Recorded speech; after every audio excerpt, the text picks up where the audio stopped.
제가 어릴 때 어머니를 따라서 이제 기도원을 자주 갔는데요. 그때만 하더라도 그러니까 한 20여 년 전에 한국 교회는 사실 어떻게 보면 기도원의 부흥 시대라고 불려올 정도로 이 기도원에서 뭐 연초부터 시작해가지고 뭐 신년 부흥 금식 성회, 뭐 연단 뭐 금식 성회, 하여튼 뭐 이런 여러 가지들이 많았습니다. 그런데 거의 아마 대부분의 기도원들이 마찬가지일 텐데 그 기도원에 보면요 항상 그 뒷산으로 올라가는 길이 있었고요. 기도원마다 그 확인되지 않는 무용담들이 하나씩 있었습니다. 어떤 무용담들이냐면 어떤 분이 그 산을에 올라가서 산기도를 하다가 나무를 한 그루 뽑았는데 그 나무 한 그루를 뽑으니까 기도가 응답이 됐더라, 뭐 이런 얘기들 처음 들어보십니까? 뭐 이런 무용담들이 하여튼 곳곳에 기도원들마다 있었습니다. 그래서 저희 그 중고등부 때도 이렇게 산기도 하면서 그 저희 이제 우리 전사님이 항상 하는 이야기가 뭐였냐면, 야 오늘은 분명히 하나는 뽑아야 된다. 오늘을 뽑을 때 너희들이 주님을 만난다. 뭐 이런 얘기들을 정말 자주 듣곤 했습니다. 아마도 한국 교회에서 말하는 기도의 모습들이 아마 이런 모습일 겁니다. 소위 말해서 일사각오의 기도, 죽음을 각오하는 어떤 기도의 모습들. 그래서 이런 기도의 이미지를 잘 찾아내요. 그래서 제일 많이 이런 그 기도의 내용들 이미지를 찾아내는 본문이 어디냐면 창세기 32장. 야복강에서 이 야곱이 이 천사의 이 다리를 붙들고 놔주지 않아가지고 환도뼈를 쳐가지고 이탈될 때까지 놔주지 않았다. 그토록 하나님을 붙들어야 된다. 하나님하고 씨름해야 된다. 그래서 하나님과의 씨름에서 질 수 없다라는 그런 결의를 가지고 단단한 마음을 가지고 뭐 기도에 임해야 된다. 뭐 이런 것들. 그러다 보니까 어찌 보면 한국 교회에서의 기도는 좀 투쟁이 돼버린 듯한 모습입니다. 그래서 미국에 갈 때 이제 미국 교회를 몇 번 방문한 적이 있었는데 정말 희한한 건 미국에서의 기도의 모습하고 한국 교회의 기도의 모습은 너무 다른 거예요.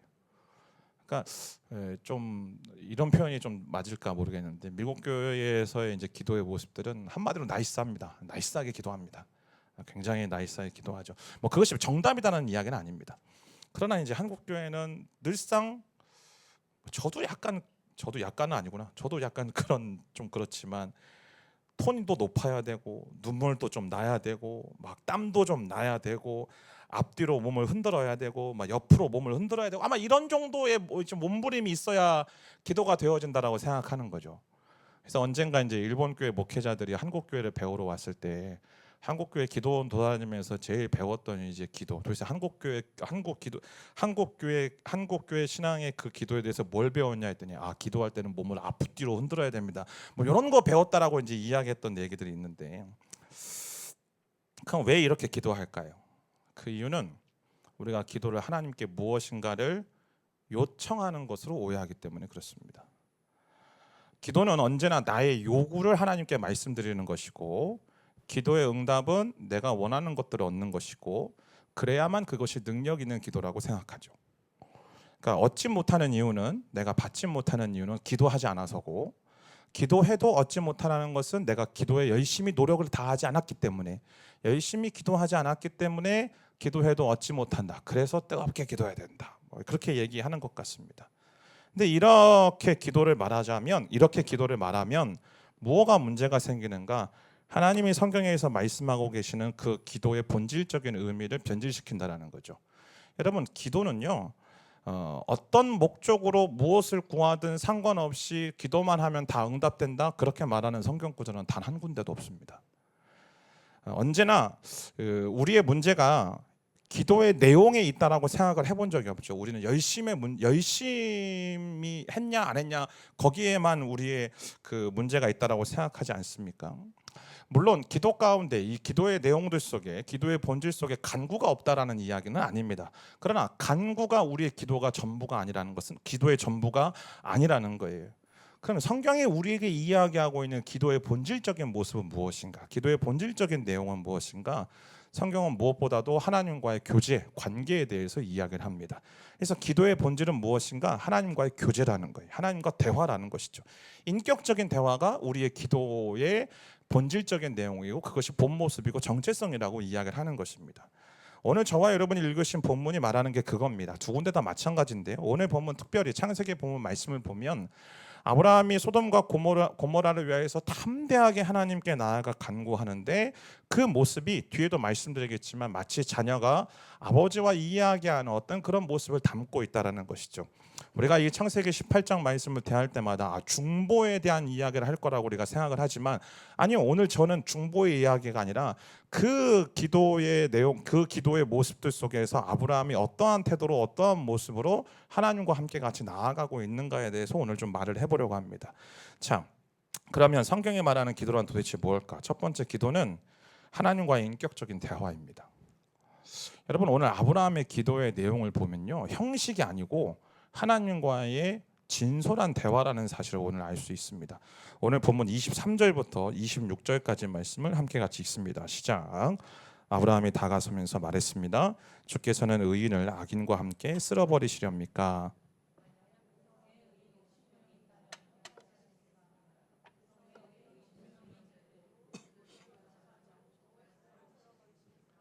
의인을 악인과 같이 죽이고 의인을 악인처럼 대하시는 것은 주께는 있을 수 없는 일입니다.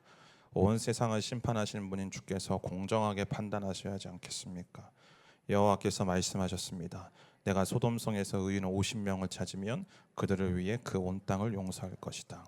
의인 50명이 발견되면 그 성을 쓸어버리시겠습니까? 라는 이 질문에 하나님은 아니 나는 그렇게 안 할 거야 라고 말씀하시죠. 근데 거기서 끝나는 게 아니고요. 이제 아브라함이 조금씩 속된 말로 간을 보기 시작합니다. 표현이 너무 저급한가요? 어쨌든 45명, 40명, 30명, 20명, 10명까지 이제 쭉쭉 내려가면서 동일한 진물을 계속 반복하는 거죠. 근데 이런 수를 줄여가면서 아브라함이 그냥 기도하는 게 아니고요. 하나님께 반복적으로 이야기하는 문구가 몇 가지가 있습니다. 첫 번째 문구는 뭐냐면 주여 노하지 마옵소서. 예, 주님 화내지 마세요. 제가 한 번 더 물어볼게요 라고 말해보는 거죠. 심지어 오늘 27절 말씀에 보면 나는 먼지와 같은 존재에 불과합니다 라고 말하고 있습니다. 여러분, 오늘 아브라함이 하나님께 나아가 이렇게 지금 계속적으로 순차적으로 기도하는 이 기도의 모습을 보면서 어떤 게 느껴지십니까? 하나님과의 거래? 아니면 하나님을 놀리는 것 같이 보이시나요? 아니요, 그렇지 않죠. 마치 아이들 키울 때 아이들이 이제 아빠 엄마의 물론 분위기 살피지 않고 그냥 막 지르는 애들도 있지만 간혹가다 이 아빠 엄마의 분위기 살펴가면서 아빠 내가 한 번만 더 물어볼게. 내가 요거 어떻게 생각해? 그러면 요건 어때? 요건 어때? 이렇게 질문하는 거하고 비슷하게 보이지 않나요? 저만 그렇게 보입니까? 네. 제가 지난주 주일 2부 예배 때 제가 단 한 번도 설교할 때 그런 얘기 한 적이 없는데 지난주 주일 2부 예배 때 그런 얘기를 했어요. 너무 반응을 안 해주시면 제가 너무 힘이 들다는 이야기를 제가 설교 때 했어요. 할렐루야. 알아서 하시면 되겠습니다. 그러니까 마치 자녀가 아버지께 조심스럽지만 간절하게 부탁하는 모습과 닮아 있지 않는가라는 거죠. 여러분, 아브라함은 하나님을 두려워하면서도 계속 말합니다. 근데 그 마음속에는 하나님을 향한 거룩한 두려움과 경외감은 있어요. 그러나 그 하나님을 무서워하지는 않습니다. 그리고 그 하나님께 나아가서 끊임없이 하나님께 요청하고 간절하게 담대하게 나아가는 것이죠. 오늘 우리는 이 본문을 통해서 아브라함의 이 기도의 내용을 통해서 기도의 모습을 통해서 우리는 무엇을 발견하는가? 기도란 형식적으로 하나님 앞에서 이야기하고 외우는 암송이 아니고요. 기도는 하나님과 살아있는 대화라는 거예요.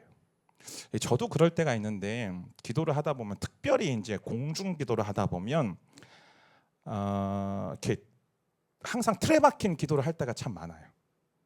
그러니까 처음부터 끝까지 그냥 단어를 선택하거나 문장을 선택할 때 항상 틀에 박힌 기도를 할 때가 있거든요. 근데 여러분, 누군가와 친한 친구와 대화를 하거나 아니면 여러분의 배우자나 자녀들하고 대화할 때 틀에 박힌 대화 하십니까? 배우자하고는 틀에 박힌 대화를 할 수도 있겠네요. 생각해 보니까. 근데 이제 정말 친한 친구들하고는 틀에 박힌 대화를 안 하잖아요. 항상 뭐 대화 주제도 다양하고 얼마나 대화가 그렇게 행복하고 즐거우면 3시간 4시간씩 카페에서 만나고 이야기하고 헤어질 때 우리는 그렇게 얘기하잖아요. 이따 저녁 때 전화할게. 막 이제 그런 얘기 하지 않습니까? 그래서 기도도 마찬가지라는 거예요. 하나님과의 살아있는 대화라는 거죠. 마치 우리가 일상 속에서 설거지하면서도 설거지하다가 주님, 오늘 내 마음이 너무 힘드네요. 지치네요. 내 몸이 너무 피곤하네요. 그렇게 그냥 대화하는 거예요.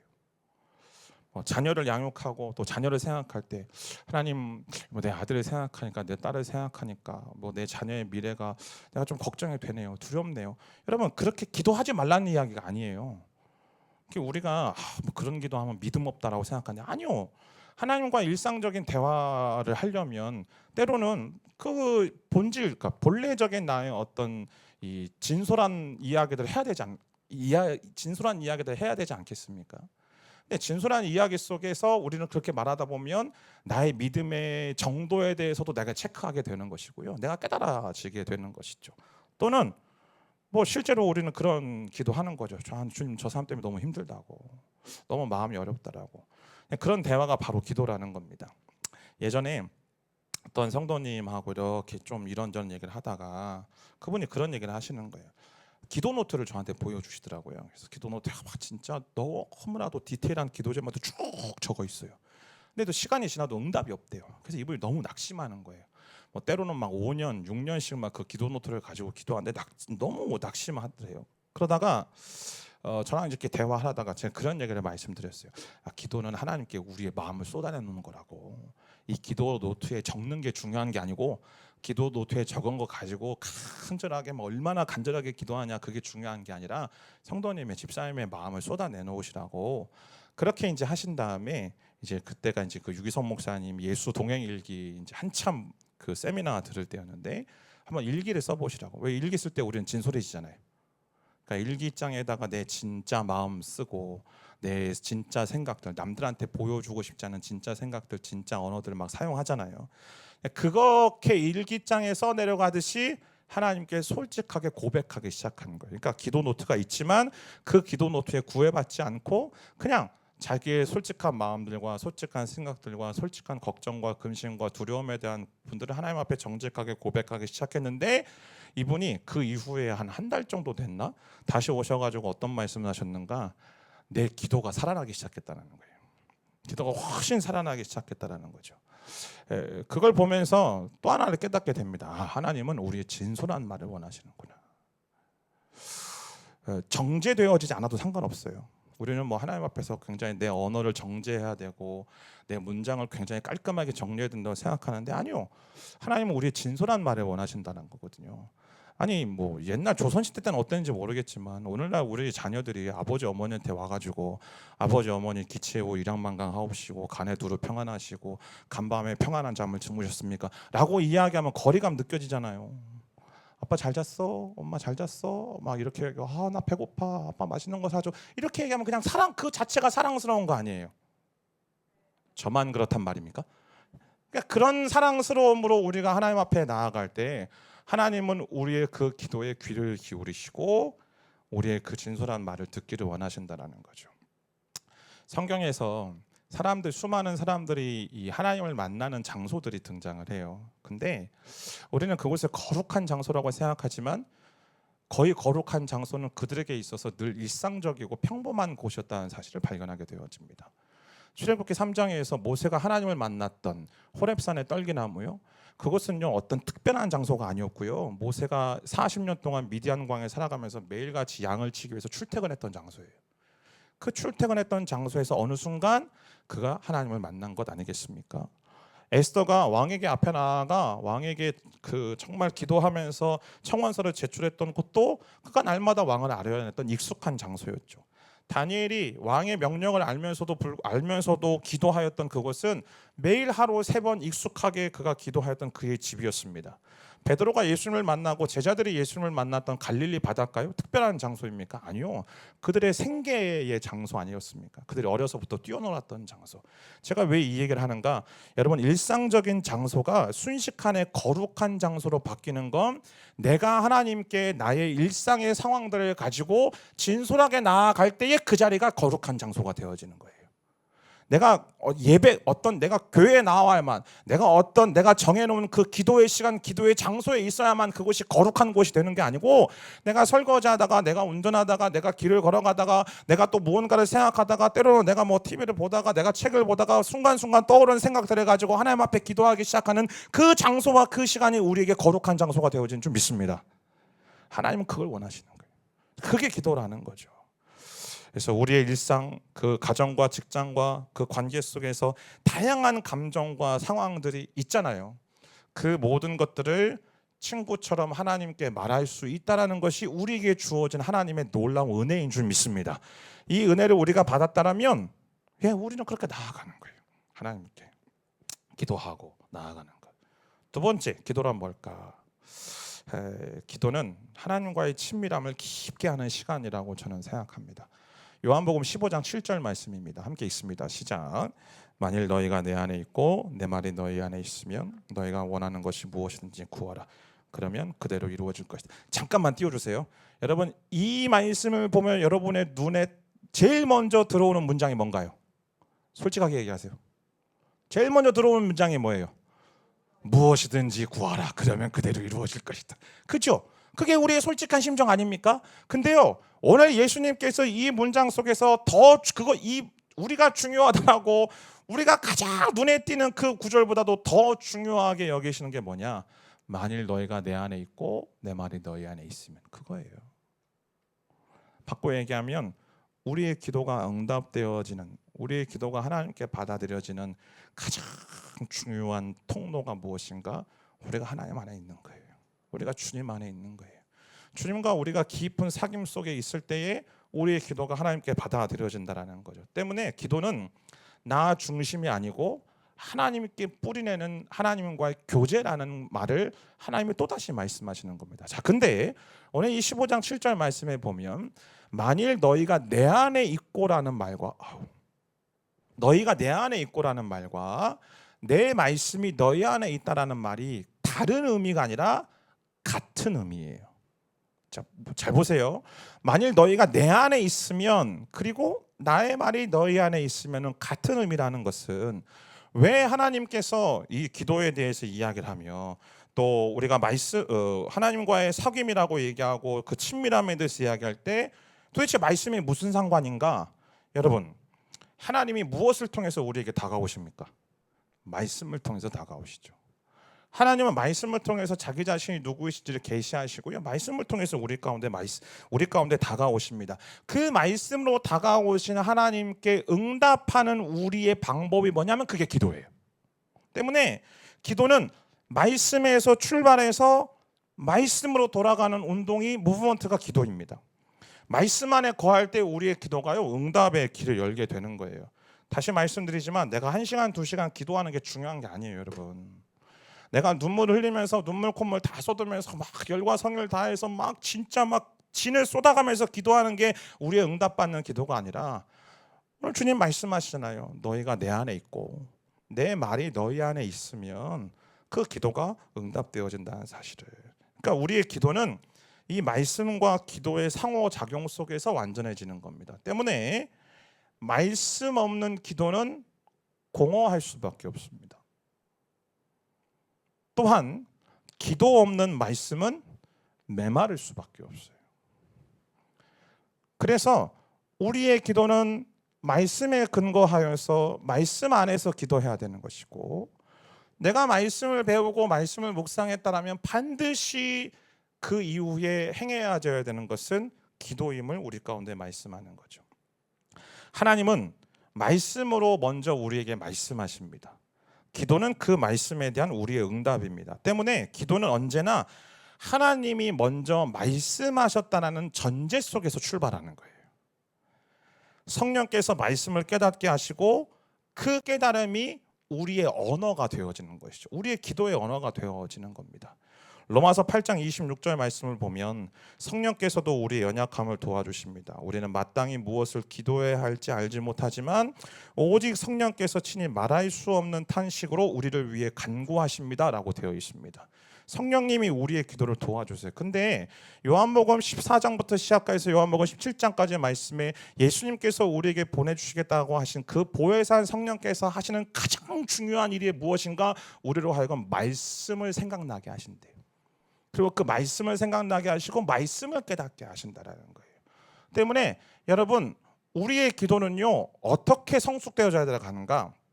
우리의 기도가 성숙되어져 가는 방향은 그저 그냥 매 순간 주십시오, 주십시오, 주십시오, 해주십시오, 해주십시오, 해주십시오. 그게 아니에요. 제가 주일에도 말씀드렸잖아요. 하나님의 말씀에 근거하여, 그 말씀에 의지하여, 그 말씀의 약속을 붙들고 우리가 주님 앞에 간구하는 겁니다. 약간 좀 도전적으로, 아니 하나님 약속하시지 않았냐고, 약속하신 그대로 내 삶 속에서 이루어지길 내가 간구합니다 라고 기도한다면 하나님은 빼도 박도 못하는 거예요. 표현이 좀 이상한가? 하나님은 뭐 본인이 약속하셨잖아요. 본인이 약속하신 것에 대해서 본인은 물을 수가 없는 것이죠. 그러니까 우리가 주님 안에 있는 것뿐만 아니라 주님이 우리 안에 거하시는 게 진짜 사귐이잖아요. 그렇죠? 근데 주님이 우리 안에 거하시는 방법이 무엇을 통해서 거하시는가? 말씀으로 거하세요. 언젠가부터 이 초월적이고 신비적인 부분들이 교회 안으로 들어오기 시작하면서 꿈을 꾸고 환상을 보고 무언가 어떤 초월적인 기적을 경험하는 것, 그것이 마치 우리 신앙의 어떤 뭔가 이렇게 성숙을 알려주는 지표라고 여기는 착각 속에서 살아가고 있거든요. 아니요, 성경은 단 한 번도 그렇게 말한 적이 없습니다. 여러분, 성경은요 우리에게 분명하게 보여주잖아요. 하나님은 말씀하시는 분이에요. 하나님은 모세에게도 나타나셔서 모세에게 말씀하셨어요. 불붙은 떨기나무가 핵심이 아니고 그 가운데 하나님의 음성, 하나님의 말씀이 임했다니까요. 기도원에게 하나님께서 나타나셔서 그 털뭉치, 그 양뭉치, 그 주변만 흠뻑 적시겠다가 그 주변 다 마르고 그것만 흠뻑 적시겠다는 그 기적의 핵심이 아니고요. 그때부터 시작되는 하나님의 말씀이 그에게 임했다는 것이 핵심인 거예요. 때문에 저와 여러분이 정말 성숙한 기도, 하나님이 기뻐하시는 기도 가운데 있으려면 우리는 무엇 가운데 있어야 되는가? 말씀 안에 있으셔야 돼요. 하나님의 말씀이 우리를 지배하게 만들어야 돼요. 하나님의 말씀이 우리를 다스리게 만들어야 되는 거죠. 우리의 기도가 자꾸 어떤 뭐 심리적인 위안이나 무슨 알라딘 요술램프처럼 소원 성취의 도구로 자꾸 오해하는 이유는 분명합니다. 말씀이 없기 때문입니다. 저는 분명하게 믿습니다. 말씀이 없기 때문이라고. 하나님의 말씀에 우리의 기도가 뿌리가 내려져야만 기도의 방향성이 분명해져요. 그리고 하나님의 말씀에 하나님의 말씀에 근거를 두고 우리가 기도할 때야만 비로소 내 뜻이 아니고 하나님의 뜻을 구하는 자리로 나아가게 된다는 것이죠. 때문에 말씀 없이 기도하면 자기중심적인 신비주의로 흘러갈 수밖에 없습니다. 그리고 기도 없이 말씀만 묵상하면 지적인 종교 행위로 굳어지는 거죠. 그러기에 교회와 개인의 영성은 말씀과 기도 위에 균형이 세워져야 되는 거예요. 말씀과 기도의 밸런스가 맞춰야 되는 거죠. 마치 좋은 친구와 대화하면 대화할수록 친해지는 것처럼 기도는요 말씀이신 그분과 가까워지는 거예요. 그래서 그만 말씀이 깨달아지고 말씀이 열리고, 그래서 정말 제가 목회하면서 깨닫는 것 중에 하나는 뭐냐면, 저보다도 훌륭하신 성도님들 볼 때마다 느끼는 건 뭐냐면, 정말 기도를 많이 하신, 정말 기도를 하나님께서 기뻐하시는 기도를 하시는 분들은 말씀을 보는 시각이 달라요. 말씀을 보는 눈이 열리시더라고요. 목회자보다도 훨씬 더 말씀에 대한 깊이가 있어요. 또 그 말씀을 붙잡고 기도하는 기도의 내용이 달라져요. 근데 20년, 30년, 뭐 40년 나는 3대째, 4대째 크리스찬이라고 이야기하는 분들도 기도를 들어보고 말씀에 대한 이해를 들어보면 뭐 도대체 그 말씀이 우리에게 적용하고자 하는 메시지와는 전혀 상관없는 자기중심적인 메시지만 끌어내고 그 안에서 내가 원하고 내가 바라고 내가 소망하는 것들만 구하는 그런 기도로 자꾸 나아가게 되어지는 것이죠. 사랑하는 성도 여러분, 말씀이신 주님이 우리 안에 거하심을 통하여 주님과 더욱더 친밀해지는 놀라운 은혜가 있게 되기를 주님의 이름으로 축복합니다. 그리고 그 친해진 주님과 정말로 깊이 있는 그 사귐 가운데 나아가는 시간이 우리의 기도의 시간이 되어졌으면 좋겠습니다. 마지막으로 세 번째, 이렇게 하나님 안에 거하며 주님과의 그 말씀이신 그 주님과 친밀한 시간을 가지며 기도할 때 이 기도가 우리 가운데 어떠한 일들이 벌어지는가? 기도는 우리의 삶을 변화시키기 시작합니다. 야고보서 5장 16절 말씀입니다. 함께 읽습니다. 시작. 의인의 기도는 역사하는 힘이 킵니다. 그러니까 기도가 단순한 말로 끝나는 게 아니에요. 그 기도가 실제로 현실 속에서 변화를 일으키는 능력으로 선포되기 시작해요. 왜요? 왜 그럴까요? 내가 원하는 것을 얻는 게 아니고 하나님의 뜻에 나를 맞추어 가기 때문에 우리의 삶이 변하기 시작하는 거예요. 이 과정에서 우리의 욕망이 걸러지기 시작해요. 그리고 하나님의 성품을 기도하면서 닮아가기 시작하는 거예요. 그래서 예전에 한 목사님이 그런 얘기 하신 적이 있는데 10년이 지나도 20년이 지나도 내 모습이 변하지 않고 여전히 내가 갈구하고 갈망하는 것들이 변하지 않았다. 그분은 하나님의 뜻에 자기를 맞춰가는 게 아니라 나의 뜻을 하나님께 관철시키기 위해서 애를 쓰면서 힘겹게 신앙생활하는 사람이라고. 그러니까 우리는요, 이 말씀이신 주님과 교제하면서 그 말씀이신 주님께 나의 모든 초점을 맞추기 시작하면 그 하나님의 뜻에 내가 튜닝되기 시작해요. 그 하나님의 뜻에 나를 맞추기 시작하니까 그 과정 속에서 이게 내 중심적이고 나의 욕망과 나의 어떤 나의 욕심에서 비롯된 간구구나라는 사실이 깨달아지기 시작하니까 두려움이 변하면서 믿음으로 바뀌고 원망이 변하면서 감사로 바뀌고 절망이 변하여서 소망으로 바뀌게 되는 것입니다. 이게 놀라운 우리의 삶을 변화시키는 능력 아니겠습니까?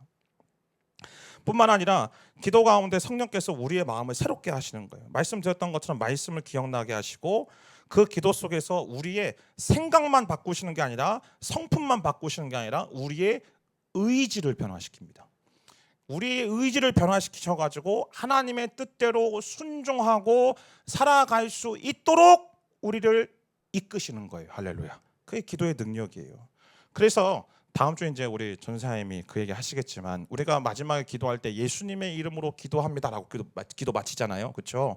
우리가 예수님의 이름으로 기도합니다라는 이 말 속엔 그분의 능력, 그분의 권한을 내가 의지하여서 그분의 능력대로 내 기도가 응답되기를 원합니다라는 간구의 내용도 있지만 그 고백도 있지만 그러나 그 안에는 가장 중요한 메시지가 하나가 있어요. 무언가 내가 기도하는 그분의 이름처럼 그분의 뜻과 그분의 삶에 동참하겠습니다라는 내 믿음의 결단으로 그 기도를 맞추는 거예요.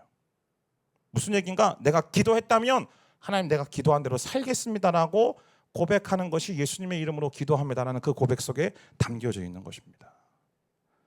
때문에 기도는 우리를 나의 뜻에서 예수 그리스도의 뜻으로 옮겨가는 변화의 통로가 기도예요. 그러니까 기도하지 않으면 우리는 결코 예수님의 뜻을 알 수도 없고요. 그분의 마음을 닮아갈 수도 없어요. 그분의 성품이 우리 가운데 맺어질 수도 없다고요. 아무리 성경 공부 열심히 해도요. 성경 공부 열심히 한다고 해서 내 안에 예수 그리스도의 성품 성령의 열매가 맺어지는 게 아니에요. 우리는 말씀과 그 말씀을 붙들고 기도할 때 그 기도를 통해서 자꾸 하나님의 뜻에 나의 뜻을 튜닝시켜 가져갈 때 그리고 하나님의 성품을 닮아가기로 믿음으로 결정하며 그때를 살아가기로 믿음으로 결정하며 나아갈 때 비로소 우리는 마태복음 6장 33절에서 예수님께서 말씀하셨던 먼저 그 나라와 그의 일을 구하라는 이 진정한 기도를 할 수 있게 되는 줄 믿습니다. 그러지 못하니까 끊임없이 우리는 그렇게 하면 우리에게 모든 것을 더해 주시니까 그렇게 기도해야지라고 생각하는 거예요. 근데 우리가 하나님의 뜻에 맞춰가면 맞춰갈수록 우리는 사도 바울처럼 내게 감옥에서 내가 풀려나든 풀려나지 않든 그것과는 당과 상관없이 내 몸을 통하여서 예수 그리스도가 존귀하게 되어지는 거 그거 하나만 붙들고 살아가는 거예요. 그것이 바로 이 진정으로 우리의 삶을 변화시키는 기도의 능력이라고 할 수 있는 것이죠. 서두에도 말씀드렸던 것처럼 기도는 하나님과의 사귐입니다. 이 사귐을 통해서 우리가 하나님의 마음을 알고 그분을 닮아가기 시작하는 거죠. 근데 기도의 또 하나의 능력은 나만 변화시키는 게 아니에요. 내가 기도할 때 나만을 변화시키는 게 아니라 기도하는 나의 가정과 기도하는 나의 직장과 기도하는 나의 공동체와 나라와 민족을 살릴 수 있다는 것이죠.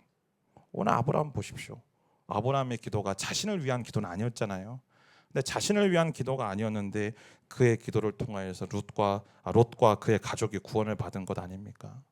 그러게 여러분, 우리의 기도는 단순히 나를 위한 게 아닙니다. 우리의 기도는요, 단순히 내 자녀들과 내 가족만을 위한 게 아니에요. 우리의 기도가 내 가정을 지키고 교회를 세우고 이웃을 살리는 능력이 있는 줄 믿습니다. 특별히 여성의 기도는 가정의 영적 기둥이 됩니다. 하나님이 여러분을 에젤로 세우신 이유가 바로 그것입니다. 에젤로 세우셔서 이 가정 안에서 기도로 이 영적인 그 벽을 세우고 영적인 담을 세우는 것, 그것이 여러분의 기도를 통해서 이루어지는 거예요. 물론 남자들도 기도해야겠죠. 그러나 여인들의 눈물의 기도, 자녀를 위한 기도, 교회를 위한 기도, 여러분 말씀을 통해서 우리는 보지 않습니까? 그 여인들의 기도에 눈물의 기도를 하나님께서 기쁘게 받으신다는 사실을.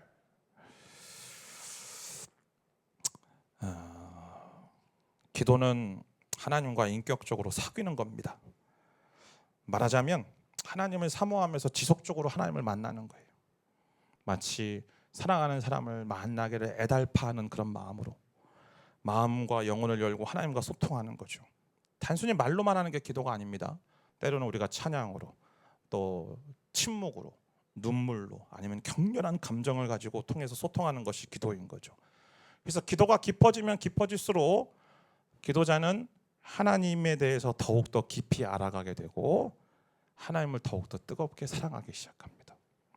점점 더 하나님의 성품에 참여하게 되고 하나님의 마음을 느끼는 거예요. 그게 오늘 예수님이 말씀하신 아버지가 내 안에 내가 아버지 안에 거하는 상태입니다. 무엇을 요청하는 건 그 다음 일이에요. 사랑하는 여러분, 우리는 무엇을 요청하는 것, 무엇을 간구하는 것이 우리의 가장 우선순위에 두고 있지만 아니요. 우리의 신앙의 핵심은요, 뭘 요청하고 뭘 간구하는 건 저기 후순위 밖으로 밀려나 있어요. 제가 오늘 새벽에도 말씀드렸는데 우리에게 있어서 가장 소중하고 가장 귀하고 가장 잃어버릴 수 없는 가장 중요한 갈망은 내가 하나님 안에 있는 거예요. 내가 하나님을 알아가는 거예요. 그래서 그 예수로 충만해지는 인생, 그 예수님의 마음을 알고 그 예수님의 뜻에 나의 뜻을 맞춰가는 것, 그것이 우리의 인생 속에서 그 어떤 것보다도 중요한 가치요, 기준이요, 갈망이요, 열망이 되어져 가는 것이, 그것이 바로 하나님과의 사귐입니다. 때문에 기도는 의무가 아닙니다. 연애하실 때 생각해 보세요. 내 남자친구 만날 때 의무로 만나면 어떻게 돼요? 그 커플은 반드시 깨지죠. 옛날 그런 노래 있지 않습니까? 아주 오래된 연인들을 위해. 이 노래를 하면은 이제 저의 나이가 들통나는데, 저녁이 되면 의무감으로 전화를 하고 관심도 없는 서로의 일과를 묻곤 하지. 그거요. 015B의 그 노래. 근데 우리가 하나님 앞에서도 그러고 있지 않냐 이런 거예요. 하나님 앞에서도 관심도 없는 나라를 위해서 기도하고, 내가 아무런 마음도 안 쓰이는 그냥 교회를 위해서 기도하고, 나 빨리 요거는 내가 의무니까 의무방어전처럼 내가 내 순원들을 위해서 기도하고, 정작 내가 기도하고 싶은 건 내 자녀들 이야기고 내 문제고, 그러고 있지 않냐는 거예요. 우리도 그건 하나님과 사귀고 있는 게 아니죠. 사귀고 있는 그 상대방의 눈을 마주하고 막 그 상대하는 상대방의 얼굴을 보면 어떻게 막 설레고 견딜 수 없는 그 막 갈망과 열망을 가지고.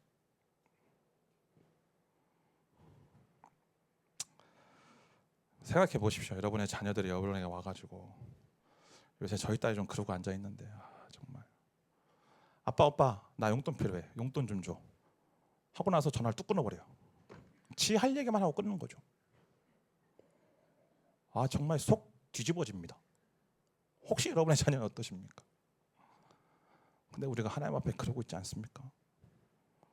하나님은 우리와 사귀고 교제하기를 원하시는데 내 할 만하고 하나님 잘 들으셨죠?